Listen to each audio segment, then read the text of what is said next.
நடைபெற இருக்கின்ற பாராளுமன்ற தேர்தலில் இபிடிபி கட்சி கொழும்பிலும் போட்டியிடும் என கட்சியின் செயலாளர் நாயகம் டக்ளஸ் தேவானந்தா தெரிவித்துள்ளார். நேற்று மாலை யாழ் தெல்லிப்பளை மாவைகளட்டி பகுதி மக்களை ஈழமக்கள் ஜனநாயக கட்சியின் செயலாளர் நாயகமும் முன்னாள் அமைச்சருமான டக்ளஸ் தேவானந்தா சந்தித்து கலந்துரையாடினார். சந்திப்பின் பின்னர் ஊடகவியலாளர்களின் கேள்விகளுக்கு பதில் வழங்கும் போது டக்ளஸ் தேவானந்தா இவ்வாறு தெரிவித்துள்ளார்.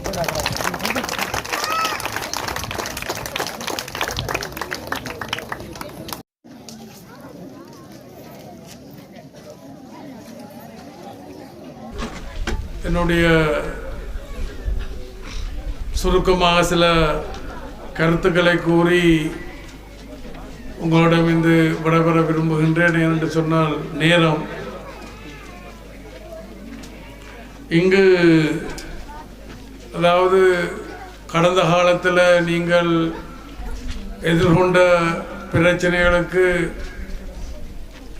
அந்த தீர்வுக்கு மூல காரணமாக இருந்தவர் ஐயாத்துறை ஐயா அவர்கள்தான். அவர்தான் விடாது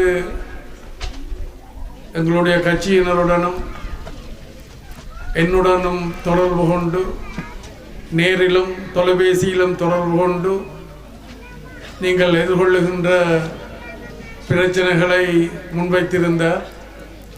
அந்த வகையில் அதனுடைய நியாயங்களை ஏற்றுக்கொண்டு தத்துணிவின் அடிப்படையில் உங்களுக்கு அந்த காணிகளை அன்று கிடைக்க செய்திருந்தோம். அது மேலே போதாது இருந்தாலும் இப்போ திரு காந்தி சனச நிலைய தலைவர் திரு நவநேசன் அவர்கள் 47 குடும்பங்களுக்கு காணியில்லை என்ற கோரிக்கையை முன்வைத்திருக்கின்றார். ஆனால் தற்சமயத்தில் என்னால் எதுவும் செய்ய முடியாது. இருந்தாலும் உங்களுக்கு தெரியும், இந்த நாடாளுமன்ற தேர்தல் ஒன்று நடைபெற இருக்கின்றது. அந்த தேர்தலுக்கு பிறகு நிச்சயம் அதை நிறைவேற்றி தருவேன் என்பதை இந்த சந்தர்ப்பத்தில் உங்களுக்கு நான் உறுதி கூற விரும்புகின்றேன். உங்களுக்கு தெரியும், நாங்கள் சொல்லுகின்றவற்றை செய்கின்றவர்கள், செய்கின்றவற்றை சொல்லுகின்றவர்கள். அந்த வகையில் நிச்சயம் உங்களுக்கு அதை கிடைக்க செய்வேன். இது ஒரு தேர்தல் வாக்குறுதியாக நீங்கள் எடுக்க வேண்டாம்.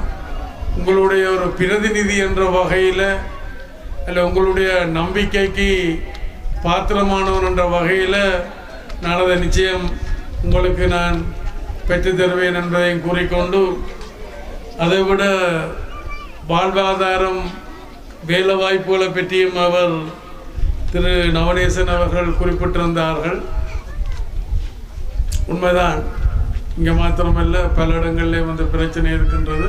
ஆனால் இங்கே ஒரு விசேடமான பிரச்சனைகள் இருக்கின்றபடியினால், அதாவது உங்களுக்கு தெரியும், கட்சியினுடைய கொள்கை மத்தியில் கூட்டாட்சி, மாநிலத்தில் சுயாட்சி. அந்த வகையில் ஆளுங்கட்சிகளோடு ஒரு பொறிமுறை ஒன்றை வகுத்து எங்களுடைய தேசிய நல்லிணக்கத்திற்கூடாக கடந்த காலங்களில் நாங்கள் பல பிரச்சனைகளுக்கு நாங்கள் தீர்வு கண்டிருக்கின்றோம். தற்போது கூட உங்களுக்கு தெரியும், நாங்கள்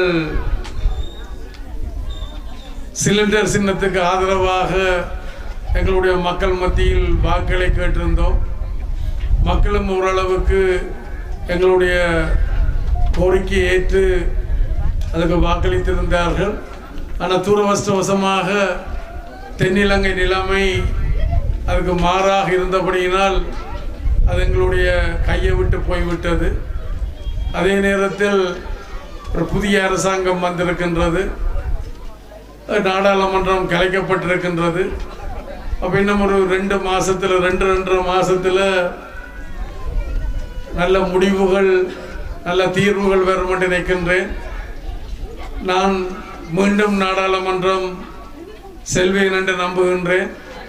அந்த வகையில் அப்படி செல்லுகின்ற பொழுது நிச்சயம் ஆட்சியில் இருக்கின்றவர்களோடு கலந்துரையாடி, நான் ஆரம்பத்தில் சொன்னது போல் மத்தியில் கூட்டாட்சி, மாநிலத்தில் சுயாட்சி, அதே நேரத்தில் எங்களுடைய தேசிய நல்லிணக்கம் காரணமாக தென்னிலங்கை அரசுகளோடு எங்களுக்கு ஒரு நல்ல உறவு, ஒரு பரஸ்பரம் உறவுகள் இருக்கின்றது.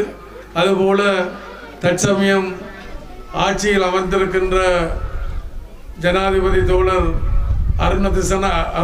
அருணகுமார திசநாயக்கவோடும் ஒரு புரிந்துணர்வு இருக்கின்றது.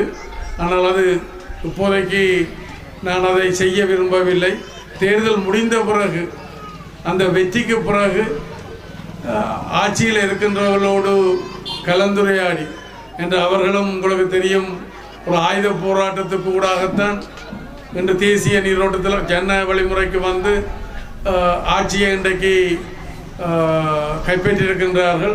அதுபோல் நாங்களும் ஒரு காலகட்டத்தில் ஆயுத போராட்டத்தில் ஈடுபட்ட நாங்கள் இப்போ கொள்கை என்று பார்க்கின்ற பொழுது அவர்களுக்கும் எங்களுக்கும் இடையில் கொள்கையில் வேறுபாடுகள் இல்லை. அதாவது அவர்கள் ஒரு இடதுசாரி பாரம்பரியத்தில் வந்தவர்கள், இபிடிபி இடதுசாரி பாரம்பரியத்தில் வந்தது. அந்த வகையில் எங்களுக்கு இடையில் ஒரு புரிந்துணர்வு இருக்கின்றது. அது தேர்தலுக்கு பிறகு, வர இருக்கிற நாடாளுமன்ற தேர்தலுக்கு பிறகு, இபிடிபியினுடைய வீண சின்னத்தினுடைய வெற்றிக்கு பிறகு நிச்சயம் அது நிறைவேறும் என்பதை உங்களுக்கு என்னுடைய நம்பிக்கையை வெளிப்படுத்தி கொண்டு, அதைவிட நீங்கள் இன்னும் பல வகையான பிரச்சனைகளை எதிர்கொள்ளுகின்றீர்கள். இந்த தேர்தல் காலத்தை தவிர்த்து தேர்தல் முடிந்த கையோடு நான் நிச்சயம் வருவேன். உங்களோடு இந்த கிராமத்தில் வாழுகின்றவர்கள் என்னோடு நெருக்கமாக இருக்கின்றார்கள். அப்போ ஐயாத்துறை போய்விட்டார் என்பது கவலையாக இருந்தாலும் அவரது உறவினர்கள், அவருடைய பிள்ளைகள் மற்றது அவருடைய கிராமத்தை சேர்ந்தவர்கள் எல்லாம் என்னோடு இருக்கின்றார்கள் நெருக்கமான தொடர்பில்.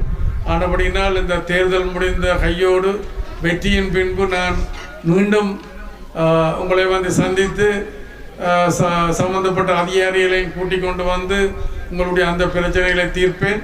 அதே போல் நாங்கள் சிலிண்டர் சின்னத்துக்கு நாங்கள் வாக்கு கேட்டிருந்த நீங்கள் எங்களை நம்பி வாக்களித்திருந்தீர்கள். அப்போ அவர் ஆட்சியை தொடர்ந்திருந்தால் இந்த வேலை வாய்ப்பும் நாங்கள் விரைவில் செய்திருக்கலாம் என்ற எங்கள்கிட்ட அந்த திட்டம் இருந்தது. இந்த காங்கேசுந்தரை சீமந்து தொழிற்சாலையை அது இந்த மாதிரி பயன்படுத்தி இந்த சுற்று வட்டாரத்துக்கும் யாழ் மாவட்டத்தில் இருக்கக்கூடிய இளைஞர் யுவதிகளுக்கும் அந்த வேலை வாய்ப்பை கொடுக்கின்ற ஒரு திட்டம் இருந்தது. ஆனால் துரவசவசமாக அதை கைவிட்டு போய்விட்டது. இருந்தாலும் மீண்டும் விக்ரமாதித்தன் என்ற வகையில் நான் இந்த உங்களுடைய நீங்கள் எதிர்கொள்ளுகின்ற பிரச்சனைகளை தீர்த்து தருவேன் என்று கூறி இங்கு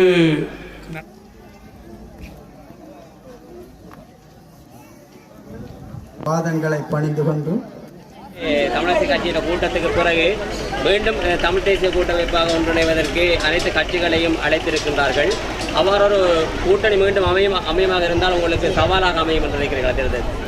எந்த வகையிலையும் சவாலாக அமையாது. கடந்த காலங்களில் நாங்கள் பல சவால்களை எதிர்கொண்ட எங்கள்கிட்ட உண்மை இருக்குது, உழைப்பு இருக்குது. நிச்சயம் நாங்கள் இந்த முறையும் தொடர்ந்து வென்று பாராளுமன்றத்துக்கு போவோம். எந்தெந்த மாவட்டத்தில் போட்டியிடுறாங்க? நாங்கள் இலங்கையில் வட மாகாணத்தில் இருக்கக்கூடிய 5 மாவட்டங்கள், கிழக்கு மாகாணத்தில் இருக்கக்கூடிய 3 மாவட்டங்கள், அதை விட கொழும்புலையும் நாங்கள் போட்டி போட இருக்கின்றோம்.